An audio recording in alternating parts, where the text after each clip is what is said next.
Welcome back. You're watching Big Deal, and we are discussing the report card of the present government when it comes to the tax reforms.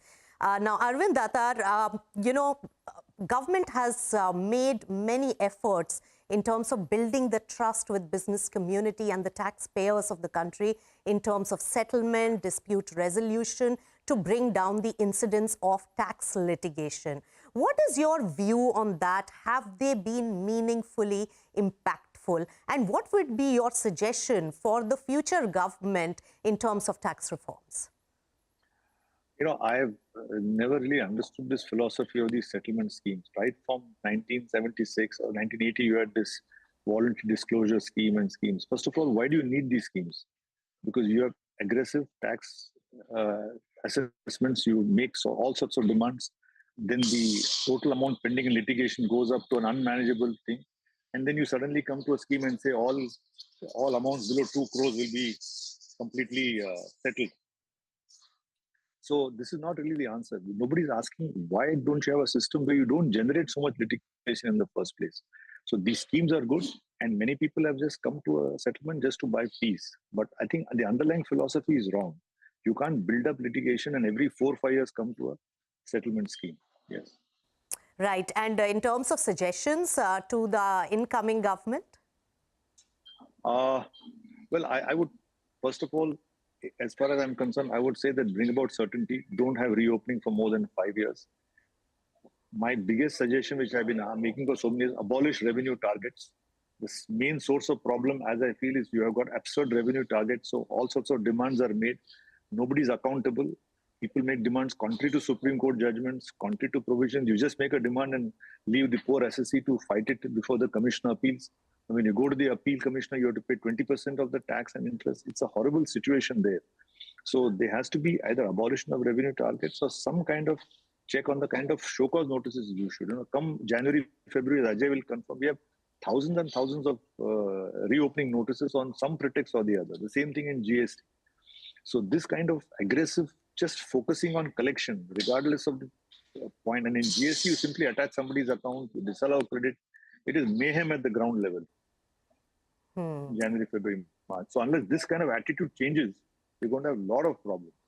All right. So these are the changes required. Thanks for those. And then, yes. Yeah, and also I wanted to say that this faceless assessment, which Ajay mentioned, I would say that it is good for low income, it's okay. You don't meet the assessing office, everything is faceless. But I would suggest that at least for listed companies or companies above a turnover of 50 crores or something, it should go back to the old system. And faceless appeals should be completely abolished. Nobody is happy with faceless appeals. You just can't argue an appeal. Just imagine arguing before a judge whom you can't see. It is so absurd. You see. So faceless appeal is a terrible idea. It should be completely scrapped, my suggestion. All right. Thanks for those suggestions, Arvind Datar. But coming to Ajay, you heard Arvind Datar gave those suggestions. But how is the corporate mood when we talk about the taxation policies? What is the sense that you're getting, and especially with that big change in tax regime that this government has implemented? I think that the change in tax rate and the new regime has gone down quite well. So what it does, Nisha, is it reduces the tax rate and does not give you certain incentives that you could have otherwise claimed. And what it has done is actually two things which are good. One, your effective tax rate comes down because you are under a lower rate.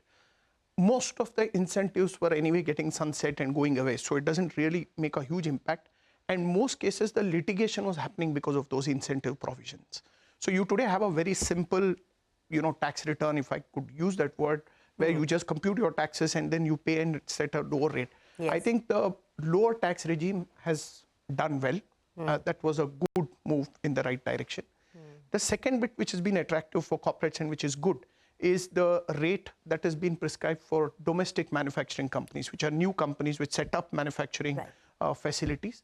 There's a very low rate, 15% plus, which is surcharge and cess.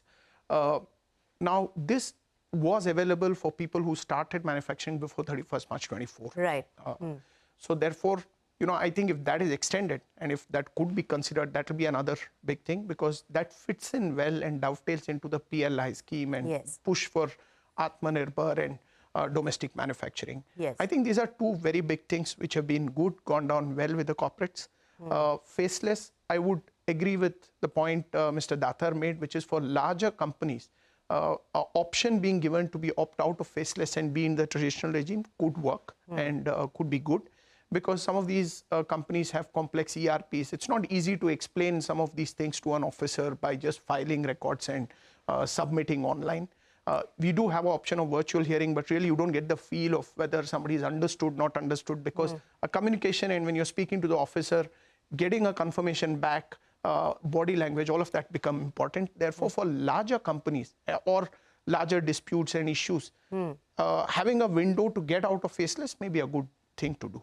All right. So it's a big suggestion coming in that faceless settlement assessment does not really work. It's very complex and there needs to be some sort of physical discussion is what you're saying. All right. So Ajay, when we talk about corporates, big changes have taken place. Manufacturing thrust is there from the government, and there is likelihood of that being given a lot more encouragement when it comes to tax policy. But there have been many areas where government has, in a very phased manner, made it much more conducive for the market operations, for making it palatable for investor community, like in the case of REITs and WITs, as well as even Gift City IFSCA.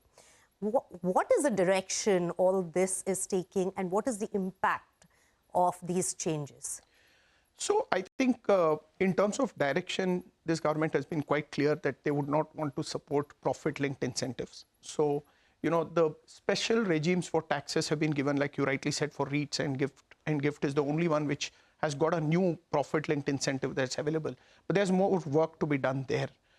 So therefore, that's been the clear direction. There's no change in that direction. And I don't think there will be too many profit-linked incentives that will come up. They would rather do things like PLI, etc., going forward. But another big one in terms of what's been happening, where there's a little bit of concern and that needs to be addressed, is again, they are using technology, but a lot of these notices are getting generated automatic these days. You compare two things and a notice just goes. And some of those are, in my view, teething problem, which we figure out, and as we move along, those should get corrected, because both GST and income tax, there's a lot of use of technology in actually comparing returns, passing orders at the initial level, right, based on a first scrutiny. There are some issues there which I'm sure will get addressed. So use of technology, that's a big area that the government is working towards, and it will streamline a lot of processes, and probably the compliance incidents because of taxation could actually ease on a lot of corporates. But I want to understand one last thing on, the income tax and the taxation on the normal people. Of course, what is the direction? What is the sense and the expectation building from the next government? I think, the last few years, they've kept the income tax rate quite stable. They have not tinkered with the slabs. They've come up with a new regime even for individuals, like for companies, and that has a lower surcharge. Again, you don't get some of the benefits, you don't get some deductions, you can't get a HRA, you don't get your housing loan benefits, etc. And interestingly, the department has given an option on its website where anybody can put in their income and see what the taxes will be under two regime and compare. I think the government's push has been to get more people to move into the new regime, which in my view will be good, because that has lower incentives, complexities, etc. Therefore, even for individuals, for you and me, the possibility of a tax litigation, in my view, reduces the moment you go in there. And if it makes sense, I think to make that regime more attractive by probably reducing the tax rates in some slabs could be one thing that could be considered. But otherwise, I think they've largely kept it stable. I don't see too much changing on personal taxes as well, if the same dispensation continues. I really don't see too many changes. And just for having a discussion on this, since we are talking about taxes, all of us taxpayers, and it's a very small community of taxpayers in India who have been burdened with more and more taxes, right? So do you think, what in your personal opinion, the government should do for this particular bit to be sorted and solved for all our benefit? Yeah, so that's a very tricky issue, not an easy question. Should our base be enlarged? Should the taxpayer base enhance? Definitely. I don't think there's any doubt in that. You can't sort of charge tax on the same set of people that you have.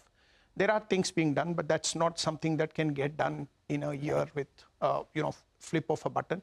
I think there is definitely a need to enhance our tax base, no doubt. That's a big suggestion, and I will second your thought on giving that suggestion to the next government to increase the tax base and lessen the burden on the already tax-paying salaried people like you and me. All right, thank you so much, Ajay Rotti, as well as Arvind Datar, for joining us on this riveting discussion on the taxation and the reforms made by the present government and the suggestions and expectations from the incoming government. With that, it's a wrap on Big Deal. Thanks so much for tuning in.